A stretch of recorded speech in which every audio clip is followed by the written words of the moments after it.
name is Gabriella. I'm a life coach who also happens to be a flight attendant, and thank you for joining me for this spontaneous live stream today. If you have any comments or questions, feel free to hop on, and thank you again for joining me, even if you're watching this later on.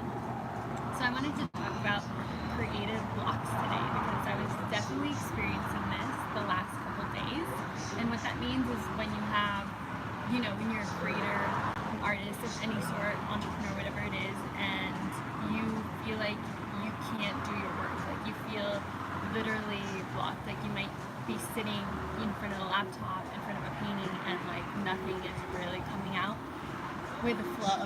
And that can be really frustrating, especially because if you're anything like me, who's a creator who puts a lot of pressure on themselves, it can be extremely hard to cope with that, to cope with being blocked and expecting yourself to create all this material all the time.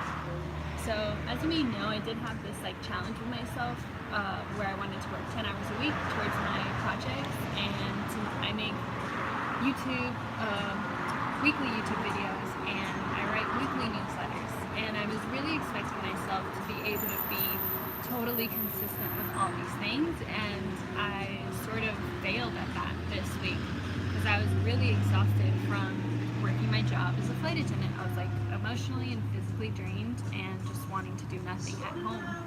And I got into this point of utter frustration with myself because I wasn't creating the way that I thought was perfect or the way that I had set up myself to do.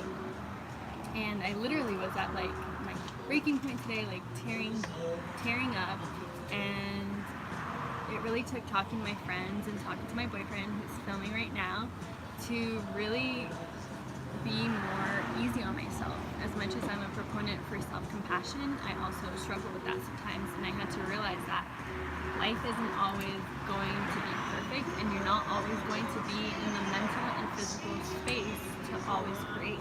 Life ebbs and flows. We're going to have ups and downs, and the past couple of days has kind of been down for me, and it's all about riding that wave as it comes. I also realized that I was expecting for me to be some sort of productivity machine, and it doesn't really work out that way. Sometimes we're just not in the mental space to do it. And something that my boyfriend brought up, which was really amazing, was that I wasn't actually enjoying the task that I was setting up myself to do. I pulled out my laptop and I was going to write, and I was just struggling and not having fun. And the reason why I create and why I make these things is for enjoyment, because I have a passion for it. And when that's non-existent, maybe it's good to take a break from those things and do something else. And actually, when I gave in to being able to ride this kind of sucky mood out and being okay with maybe today is just not the day to be productive, maybe this week is just a hard week, and you know what, I'm not going to give up, but I can come back to it later. That's when I started to see a shift in how I was feeling emotionally, because I really let myself feel those negative emotions that I was experiencing, and then I accepted them.